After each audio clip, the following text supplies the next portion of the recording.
దేవుని వాక్యంలోకి వెళ్దాం. అపోస్తుల కార్యములు 2వ అధ్యాయము 41 నుంచి 47 వరకు చదువుకుందాం. Acts chapter 2 verse 41 to 47. కాబట్టి అతని వాక్యము అంగీకరించిన వారు బాప్తిస్మము పొందిరి. ఆ దినమందు ఇంచుమించు 3,000 మంది చేర్చబడిరి. వీరు అపోస్తుల బోధయందును సహవాసమందును రొట్టె విరుచుటయందును ప్రార్థన చేయుటయందును ఎడతెగకయుండిరి. అప్పుడు ప్రతివానికిని భయము కలిగెను. మరియు అనేక మహత్కార్యములను సూచక క్రియలను అపోస్తుల ద్వారా జరిగెను. విశ్వసించిన వారందరూ ఏకముగా కూడి తమకు కలిగినదంతయు సమిష్టిగా ఉంచుకొనిరి. ఇదియు కాక వారు తమ చర స్థిరాస్తులను అమ్మి అందరికిని వారి వారి అక్కర కొలది పంచిపెట్టిరి. మరియు వారు ఏక మనస్కులై ప్రతిదినము దేవాలయంలో తప్పక కూడుకొనుచు ఇంటింటా రొట్టె విరుచుచు దేవుని స్తుతించుచు ప్రజలందరి వలన దయ పొందిన వారై ఆనందముతోనూ నిష్కపటమైన హృదయముతోనూ ఆహారము పుచ్చుకొనుచుండిరి. మరియు ప్రభువు రక్షణ పొందుచున్న వారిని అనుదినము వారితో చేర్చుచుండెను. దేవుడు ఈ వాక్యములను దీవించునుగాక. ప్రియ సంగమా, పెంతెకోస్తు దినం దేవుని గొప్ప కార్యం, పరిశుద్ధాత్మతో నింపబడిన గొప్ప అనుభవం, ఆదిమ సంఘ ఆవిర్భావం, క్రైస్తవ పరిచర్య తొలి అద్భుతాలు ఈ అపోస్తుల కార్యం 2వ అధ్యాయంలో మనకు కనబడుతూ ఉన్నాయి.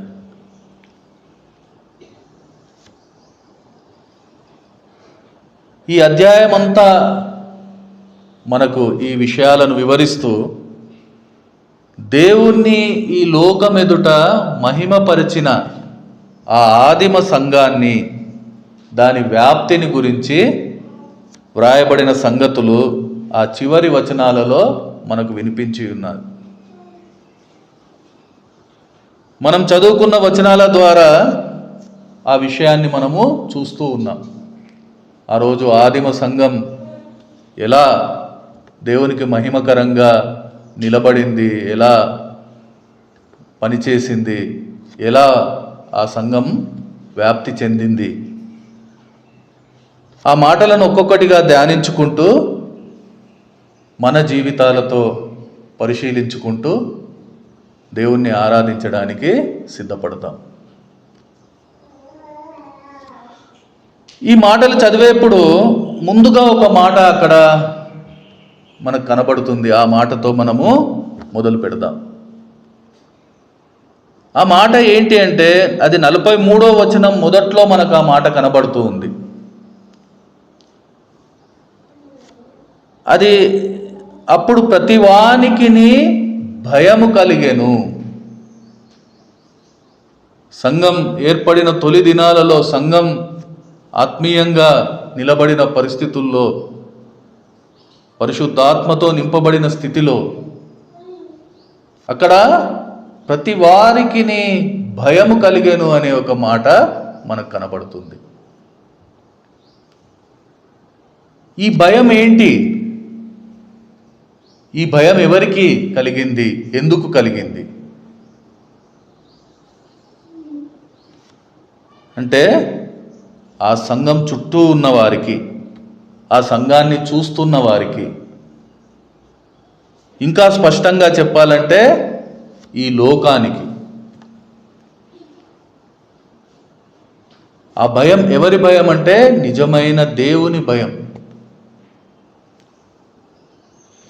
ఎందుకంటే వాళ్ళు ఈ సంఘాన్ని చూస్తూ ఉన్నారు,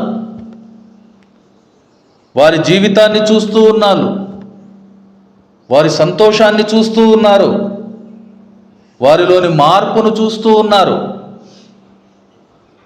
వాటన్నిటితో పాటు ఆ మార్పుకు కారణమైన ఆ గొప్ప దేవుణ్ణి వాళ్ళు చూస్తున్నారు. ఆ గొప్ప దేవుణ్ణి చూసినప్పుడు తామున్న స్థితిని వాళ్ళు అర్థం చేస్తున్నారా? దేవునికి దూరంగా విరోధంగా వాళ్ళున్న స్థితిని వాళ్ళు గ్రహిస్తూ ఉన్నారు. దాన్ని బట్టి వాళ్ళు భయపడే ఒక పరిస్థితి ఆ సమయంలో దేవుడు మనకు చూపిస్తూ ఉన్నారు. ఆ భయం అనేకులను దేవునికి మహిమకరంగా నడిపించిన పరిస్థితి తరువాత వచనాల్లో మనకు కనబడుతూ ఉంది. అంటే ఇక్కడ మనం అర్థం చేయాలి, ఆ సంఘ జీవనం, ఆ సంఘం జీవించిన జీవితం చుట్టూ ఉండే లోకం మీద ఎలా ప్రభావం చూపెట్టింది. ఆ లోకాన్ని ప్రభావితం చేసే పరిస్థితి దేవుణ్ణి వారి ముందు ఎలా నిలబెట్టింది ఇక్కడ మనము చూస్తూ ఉన్నాం. నిజంగా చెప్పాలంటే ఒక సంఘం ప్రధానమైన బాధ్యత ఇది.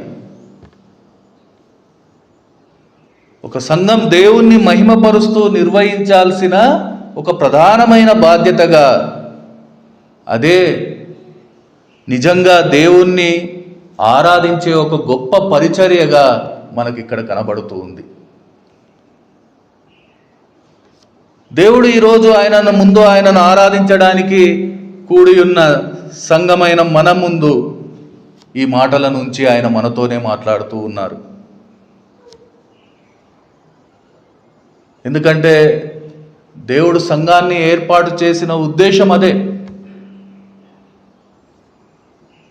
సంఘ ఆరాధనకు మూలం అదే. ఈ లోకం ఎదుట దేవుణ్ణి మహిమపరచడం. అందువలనే ఈ లోకంలో దేవుడు మనల్ని ఉంచారు. మనల్ని ఎన్నుకొని ఏర్పాటు చేసి రక్షించిన దేవుడు ఎందుకు మనల్ని ఈ లోకంలో ఉంచారు?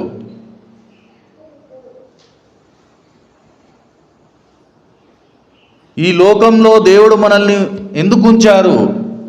ఈ ఆలోచన మనలో ఎప్పుడూ ఉండాలి. ఎందుకంటే ఈ లోకానికి నిజమైన దేవుడు ఎవరు అని చూపించడానికి, ఆ దేవుణ్ణి పరిచయం చేయడానికి, ఆ దేవుని భయం వాళ్ళలో పుట్టించడానికి. అప్పుడే దేవునికి మహిమ.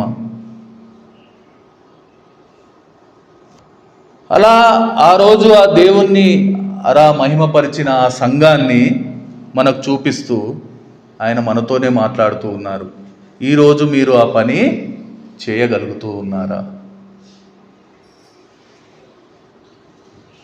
ఒక్కసారి ఆలోచన చేద్దాం సంగమా. ఎన్నోసార్లు దేవుడు మనతో మాట్లాడారు, ఎన్నో మాటలు మనకు వినిపించి ఉన్నారు. మీరు ఈ లోకానికి వెలుగై ఉన్నారు అని దేవుని వాక్యం మన స్థితిని గుర్తు చేస్తూ ఉండగా, ఈరోజు ఆ వెలుగై మనం ఉంటున్నామా? ఆ వెలుగుగా మనం ఉంటున్నామా? దేవుడు ఎందుకు మనల్ని వెలుగుగా ఉంచారు? చీకట్లో ఉన్న ఈ లోకంకి దేవుణ్ణి చూపెట్టడానికి.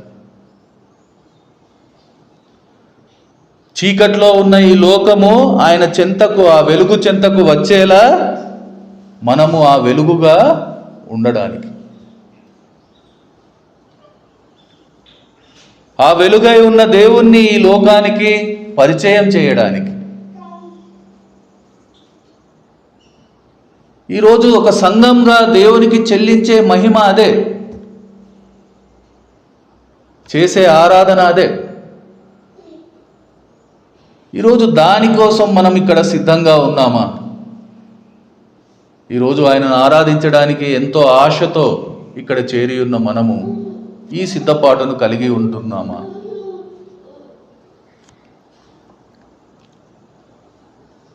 సమాధానం చెప్పాలంటే మనలను మనము పరిశీలించుకోవలసిన అవసరం ఉంది. అందుకనే మనం బలచెంత చేరే ముందు ఎవరైతే తనను తాను విమర్శ చేసుకుంటాడో వాడు శిక్షకు దూరం అవుతాడని, తీర్పు నుంచి తప్పించబడతాడని వాక్యం మనతో మాట్లాడుతూ ఉంటుంది. అందుకనే దేవుడు ఈ సమయం మనకిచ్చి ఉన్నారు. బలచెంత చేరే ముందు మన ఆత్మీయతను మనము పరిశీలించుకోవలసిన వారమై ఉన్నాం. అందుకు ఆ పరిశీలించుకోవడానికి ఆధారంగా దేవుడు ఆ ఆదిమ సంఘాన్ని ఒక అద్దంలా మన ముందుంచారు. ఎలాగైతే ఒక అద్దంలో మనం చూస్తే మన వాస్తవ స్థితి కనబడుతుందో, అలాగే ఆ ఆదిమ సంఘం అనే అద్దంలో ఈరోజు మన ఆత్మీయతను సరిచేసుకోవాల్సిన పరిస్థితిని దేవుడు మన ముందుంచి ఉన్నారు. ఇక్కడ వారి గురించి రాయబడిన కొన్ని మాటలను మనము పరిశుద్ధాత్మ సహాయంతో అర్థం చేస్తూ మన ఆత్మీయతను పరిశీలన చేసుకుందాం. మొదటగా మనం చూస్తూ ఉన్నాం, వాక్యం అంగీకరించిన వారు బాప్తిస్మము పొందిరి. ఇక్కడ వారు వాక్యము అంగీకరించి బాప్తిస్మం పొందిన ఒక పరిస్థితి గుర్తు చేస్తూ ఉన్నారు. వాక్యం అంటే దేవుడు, అంటే వాళ్ళందరూ దేవుణ్ణి అంగీకరించారు. ఇక్కడ ఒక విషయం మనం అర్థం చేయాలి, మనం కూడా ఒకరోజు ఈ పని చేసే ఆయన సన్నిధిలో చేరి ఉన్నాం. ఆయన సువార్త విన్నవారమే, ఆయనను సొంత రక్షకునిగా అంగీకరించాను అని ఆయన ముందర ప్రమాణం చేసిన వారమే. ఆయనను సొంత రక్షకునిగా అంగీకరిస్తూ బాప్తిస్మము పొందిన వారమే. ఈరోజు మనము ఒక మాటను మనం నిజంగా అర్థం చేయవలసిన అవసరం ఉంది. ఏంటి అంటే, ఈ అంగీకరించడం అంటే ఏంటి?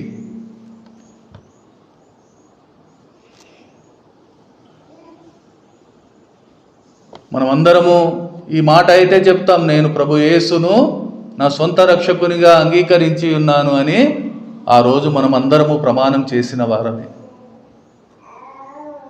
ఏంటి మరి అంగీకరించడం అంటే ఏంటి?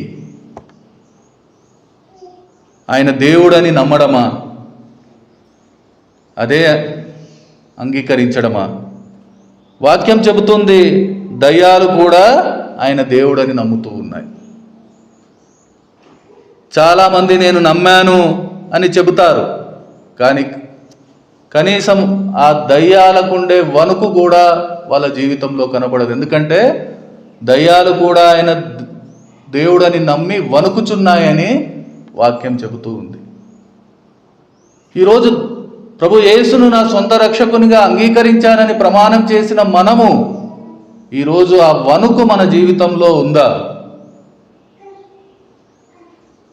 ఆయనను నమ్మామని చెబుతున్న మనము ఆ వణుకు మనం కలిగి ఉన్నామా? అది లేదంటే ఆయనను నమ్మామని చెప్పడం వల్ల ఏంటి మనకు ఉపయోగం? లేదంటే ఆయన దేవుడని ఒప్పుకోవడమా అంగీకరించడం అంటే? ఆయన సమస్త సృష్టిని సృష్టించిన సృష్టికర్త, ఆయనకు ఆది అంతము లేదు. ఆ సృష్టిలో ఒక అల్పమైన స్రష్టము మనం ఒప్పుకోవడం ఏంటి ఆయన దేవుడని? మనం ఒప్పుకుంటే ఆయన దేవుడు, లేకుంటే దేవుడు కాకుండా ఉంటాడా?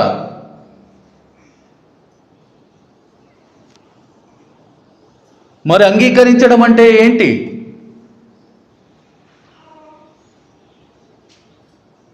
ఈరోజు నేను ప్రభు యేసును నా సొంత రక్షకునిగా అంగీకరించాను, ఆయనను ఒప్పుకున్నానని చెప్పే మనము ఆ అంగీకరించడం ఏంటి అనేది అర్థం చేయవలసిన అవసరం ఉంది. ఆయనే దేవుడని నమ్మడం, ఒప్పుకోవడం మాత్రమే కాదు, ఆయనకు పూర్తిగా లోబడడం, ఆయన మీద పూర్తిగా ఆధారపడడం, ఇదే ఆయనను అంగీకరించడం. ఇప్పుడు చెప్పగలమా నిజంగా మనం ఆయనను అంగీకరించి ఉన్నామా?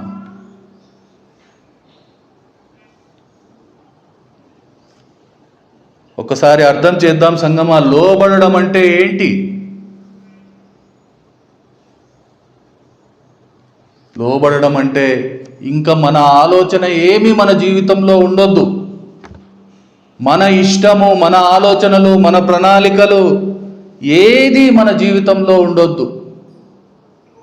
సమస్తము ఆయనకు అప్పగించాలి, సమస్తము ఆయన మీద ఆధారపడాలి. అలా జీవించడమే ఆయనను అంగీకరించిన జీవితం అవుతుంది. అంతేకాని ఆయనను నమ్మాను, ఆయనను ఒప్పుకున్నాను అని చెప్పినంత మాత్రాన అది అంగీకార జీవితం అనబడదు. ఈ అంగీకార జీవితము ఆ ఆదిమ సంఘంలో దేవుడు మనకు చూపిస్తూ ఉన్నారు. అలా అంగీకరించిన వాళ్ళు ఈ లోకాన్ని ప్రభావితం చేసే ఒక గొప్ప కార్యాన్ని అక్కడ మనము చూస్తూ ఉన్నాం. ఆయనకు మహిమకరంగా ఈ లోకంలో వాళ్ళు జీవించి తమ జీవితం ద్వారా ఈ లోకానికి తమ దేవుణ్ణి చూపెట్టిన పరిస్థితిని దేవుడు ఇక్కడ మనకు చూపిస్తూ ఉన్నారు.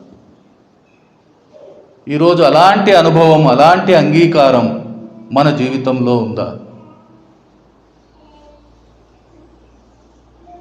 ఈరోజు మన అంగీకారం ఎలా ఉంది? యేసు ప్రభు దేవుడు, ఆయనను నమ్మాను, ఆయనను ఒప్పుకున్నానని చెప్పడంతో సరిపెడుతూ ఉన్నామా?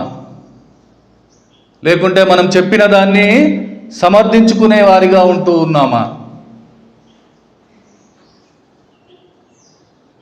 మన ఆత్మీయ జీవితాలను పరిశీలిస్తే సంగమా, మనం చేసే సమర్థన మన జీవితాన్నే మార్చలేకపోతుంటే ఇతరులను మన జీవితం ద్వారా ఎలా మార్చుతాం?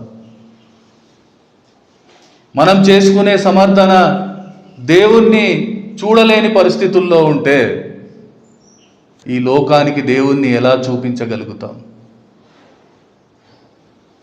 ఒకసారి ఆలోచించండి. ఎందుకంటే దేవునికి లోబడిన జీవితమే ఆయనను అంగీకరించిన జీవితం. ఆ అంగీకరించిన జీవితమే ఆయనను ఆరాధించే జీవితం. నిజంగా ఈరోజు మనం ఆయనను ఆరాధించడానికి సిద్ధపడితే ముందు ఆయనను మనం అంగీకరించామా స్పష్టం కావలసిన అవసరం ఉంది. ఆయనను అంగీకరించామంటే ఆయనకు పూర్తిగా లోబడిన జీవితాన్ని మనం జీవిస్తూ ఉన్నామా?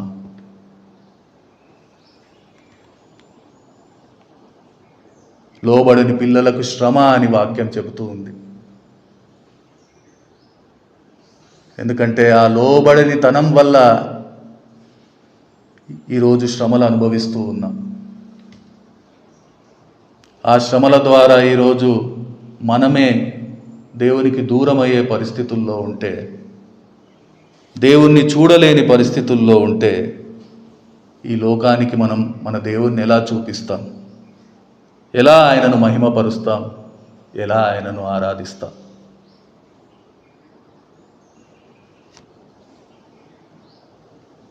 రెండవ పరిస్థితి చూస్తూ ఉన్నాం ఆ ఆదిమ సంఘంలో. వాళ్ళు దేవుణ్ణి అంగీకరించి బాప్తిస్మం పొందిన తర్వాత వారు 4 విషయాలు ఎడతెగక వారి జీవితంలో ఆచరించినట్టు వాక్యం వారి ఆత్మీయ స్థితిని చూపెడుతూ ఉంది. ఈ మాట కూడా ఎన్నోసార్లు దేవుడు మనకు వినిపించారు. మళ్ళీ మళ్ళీ దేవుడు ఎందుకు మనతో మాట్లాడుతూ ఉన్నారంటే అది మనం ఆచరించడం లేదు. మన జీవితంలో ఆ మార్పు మనం చూపెట్టడం లేదు. ఈ మాట ఒక ఆత్మీయ జీవితం కొనసాగించే విధానం చూపెడుతూ ఉంది. అపోస్తుల బోధ, సహవాసము, రొట్టె విరుచుట, ప్రార్థన చేయుట,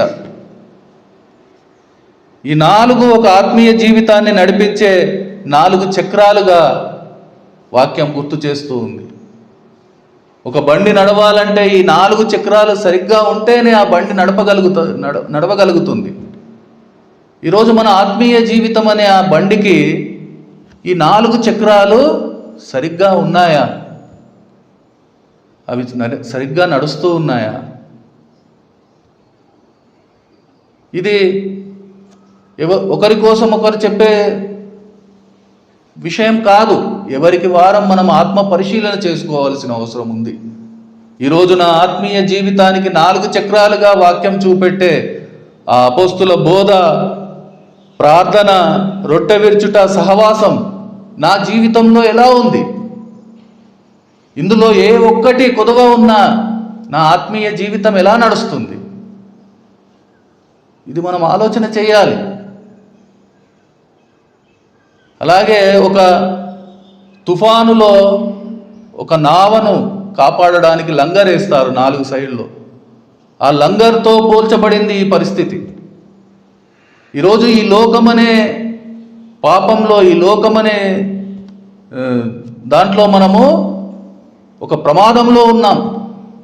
ఆ ప్రమాదం నుంచి మనల్ని కాపాడి మన విశ్వాస జీవితాన్ని నిలబెట్టే లంగర్గా ఈ 4 మన జీవితంలో ఉన్నాయా?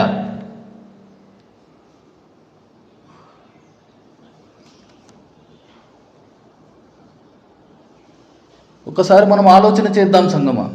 ఇంకొకటి, ఈ పనులు వాళ్ళు ఏదో ఆదివారం రోజు చేయడమో, లేకుంటే ఇంకా ఏదో ఒక ప్రార్థనా సమయంలో, ప్రార్థనా కూటమిలో చేయడం కాదు. అక్కడ ఏం చెప్పబడి ఉందంటే, వాళ్ళు ఎడతెగకుండా ఈ పని చేశారు.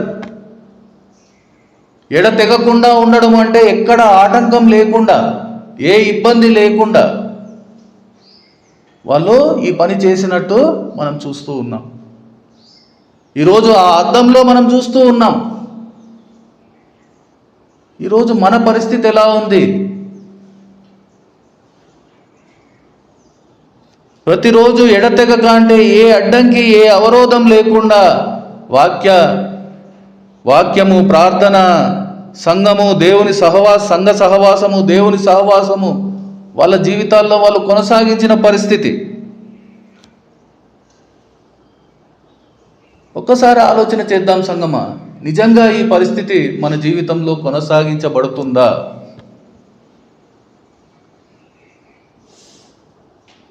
ఇది మనుషుల ముందు మనం ఏదైనా చెప్పొచ్చు, కానీ ఈరోజు వాక్యం మన అంతరాత్మచే ప్రశ్నించబడుతూ ఉండగా వాస్తవాన్ని మనము ఒప్పుకోవలసిన అవసరం ఉంది.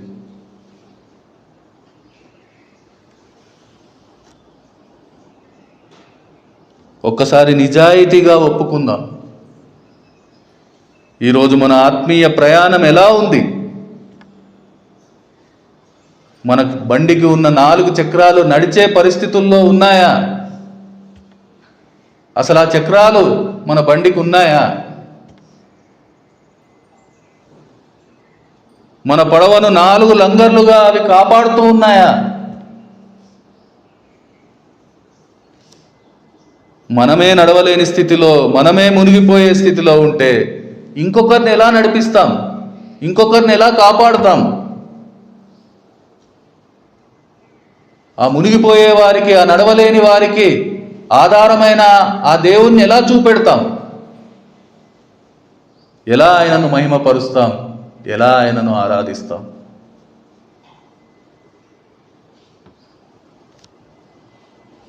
మూడవదిగా మనం చూస్తూ ఉన్నాం, వారు ఏకంగా కూడి ఏక మనస్సుతో సమిష్టిగా ఉన్న పరిస్థితి. ఇదే సంఘ సహవాసము, ఐక్యత గురించి గుర్తు చేస్తూ ఉంది.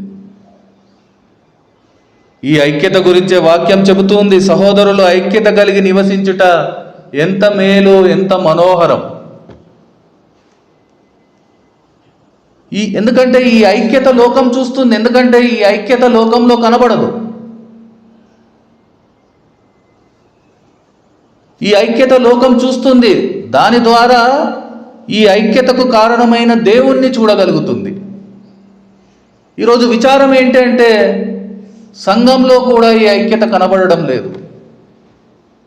లోకంలో ఐక్యత లేదు అంటే అది మామూలు, కానీ సంఘంలో కూడా అది మామూలు అయిపోయింది.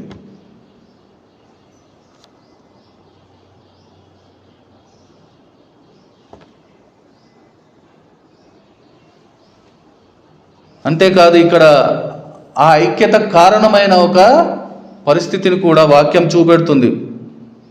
వారు చేసిన పని మనం చూస్తే, వారు తమకు కలిగిన దానిని లేని వాళ్లకు, తక్కువగా ఉన్న వాళ్లకు పంచిపెట్టారు అని చూస్తూ ఉన్నాం. ఇది ఒక ఐక్యత లేకుండా తీసుకునే నిర్ణయం కాదు.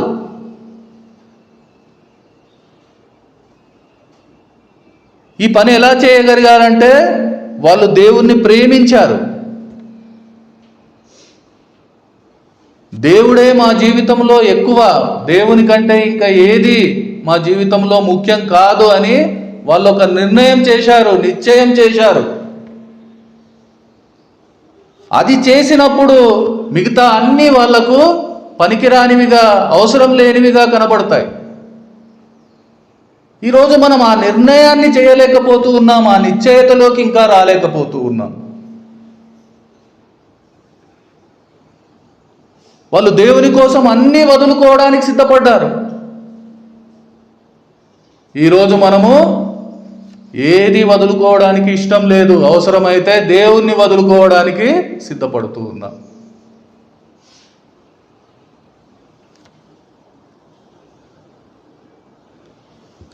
దేవుణ్ణి ప్రేమించేవారు దేవుని పిల్లలను ప్రేమిస్తారు.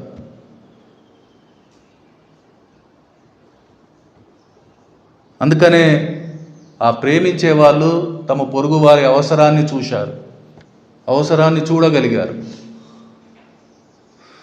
నిజమైన ప్రేమ ఇతరుల అవసరం చూస్తుంది, ఆ అవసరము తీరుస్తుంది. ఆ ప్రేమ స్వార్థం చూడదు, ఆ ప్రేమ త్యాగం చేస్తుంది. అదే దేవుని ప్రేమ. అందుకనే వాక్యం ఎన్నోసార్లు మనతో మాట్లాడి ఉంది, దేవుణ్ణి ప్రేమించకుండా మనుషులను ప్రేమించలేము. ఈరోజు మనుషులను ప్రేమించలేని మన ఆత్మీయత దేవుణ్ణి కూడా ప్రేమించడం లేదు. చెప్తున్నాం మాటల వరకు, కానీ నిజంగా మనం ఆ ప్రేమ చూపెట్టడం లేదు.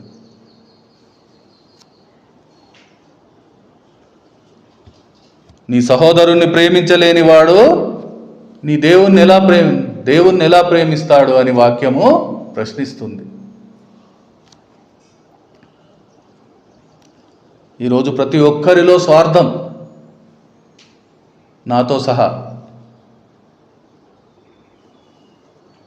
ఎంతసేపు నాది, నాకు ఇదే ఆలోచన తప్ప మన అనే ఒక తలంపే లేదు మనలో. మన అనే భావన లేకుండా ఐక్యత ఎలా సాధ్యమవుతుంది? ఏక మనసు ఎక్కడ వస్తుంది? ఎవరి ఆలోచనలు వారివే, ఎవరి ఇష్టాలు వారివే, ఎవరి ప్రయోజనాలు వారివే, ఎవరి ప్రణాళికలు వారివే, ఎవరి నిర్ణయాలు వారివే. ఇలా ఉంటే ఐక్యతకు తావెక్కడిది? ఐక్యత లేకుండా ఈ లోకానికి ఏం చూపెడతాం మనం?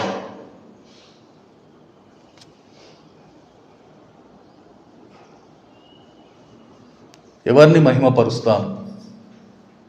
ఎవరిని ఆరాధిస్తాం? ఎలా ఆరాధిస్తాం? చివరగా వాళ్ళ గురించి చెప్పబడిన మరొక మాట, ఆ రోజు ఆ ఆదిమ సంఘం గురించి చెప్పబడిన మాట, వారు ప్రజలందరి దయ పొందిరి అనే మాట చూస్తూ ఉన్నాం.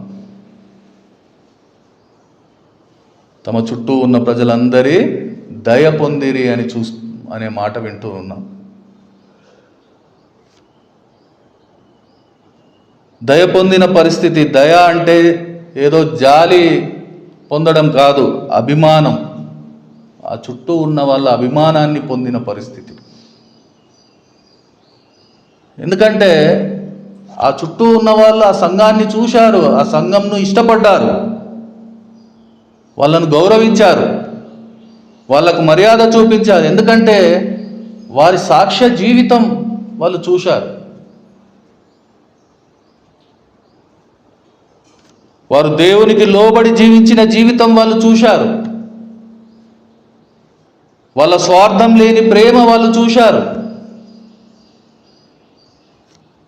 వాళ్ళ నిజమైన సహవాసం వాళ్ళు చూశారు. ఈ లోకానికి భిన్నంగా వాళ్ళు జీవించే జీవితం వాళ్ళు చూశారు. వారి నిష్కపటమైన హృదయం వాళ్ళు చూశారు. అందుకనే నిజమైన దేవుణ్ణి వాళ్ళు చూడగలిగారు. అనుదినం సంఘంలో చేరే వాళ్ళుగా వారు మార్చబడ్డారు.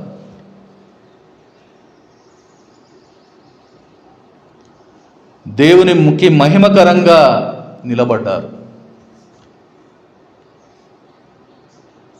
ఈరోజు మనము ఆ లోకం మధ్యలోనే జీవిస్తూ ఉన్నాం. మన జీవితము లోకం చూస్తుంది, మన సాక్ష్యము లోకం వింటుంది, మన గురించి కూడా ఈ లోకం సాక్ష్యం ఇస్తుంది. ఒక్కసారి మనము ఆలోచన చేద్దాం. ఆ లోకం ఇచ్చే సాక్ష్యం మనలను అభిమానించేదిగా ఉంటుందా, మనల్ని అపహసించేదిగా ఉంటుందా? మనల్ని అపహసించడం అంటే మన దేవుణ్ణి అపహసించడమే. మనల్ని అభిమానించడం అంటే మన దేవుణ్ణి అభిమానించడమే. మనల్ని ద్వేషించేదిగా ఉంటుందా, లేకుంటే మన దగ్గరకు చేరేదిగా ఉంటుందా? మనల్ని ద్వేషించడం అంటే దేవుణ్ణి ద్వేషించేదే, మన దగ్గరకు చేరడం అంటే దేవుని దగ్గరకు చేరడమే.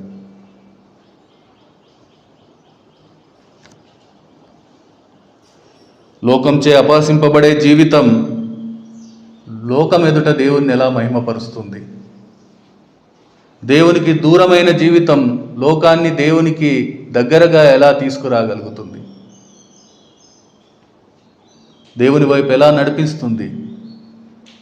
ఇవేవి లేకుండా, ఇవేవి జరగకుండా దేవుణ్ణి ఎలా ఆరాధిస్తుంది? ఒక్కసారి ఆలోచన చేద్దాం. మన వాస్తవ పరిస్థితిని అర్థం చేద్దాం. దేవునికి మహిమకరంగా ఈ లోకంలో జీవిస్తూ, తమ జీవితం ద్వారా దేవుణ్ణి ఈ లోకం ఎదుట మహిమపరుస్తూ, నిజమైన దేవుణ్ణి ఈ లోకానికి పరిచయం చేస్తూ, వారిని ఆయన చెంతకు చేర్చుతూ, ఆత్మతో సత్యముతో మిక్కుటమైన ఆనందంతో దేవుణ్ణి ఆరాధిస్తూ, హతసాక్షులుగా తమను తాము అర్పించుకున్న ఆ ఆదిమ సంఘాన్ని దేవుడు ఒక అద్దంలా మన ముందుంచాడు. ఆ అద్దంలో మన ఆత్మీయతను సరిచేసుకునే ప్రయత్నం చేయవలసిన అవసరం ఉంది. ఎందుకంటే ఆ ప్రయత్నమే ఆయనను ఆరాధించడానికి మనల్ని సిద్ధపరుస్తుంది.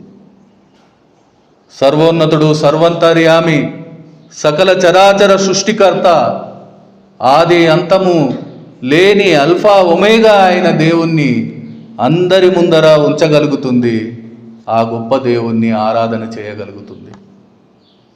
నిజంగా ఆ పరిస్థితి కోసం మనం ఆశపడుతూ ఉన్నామా?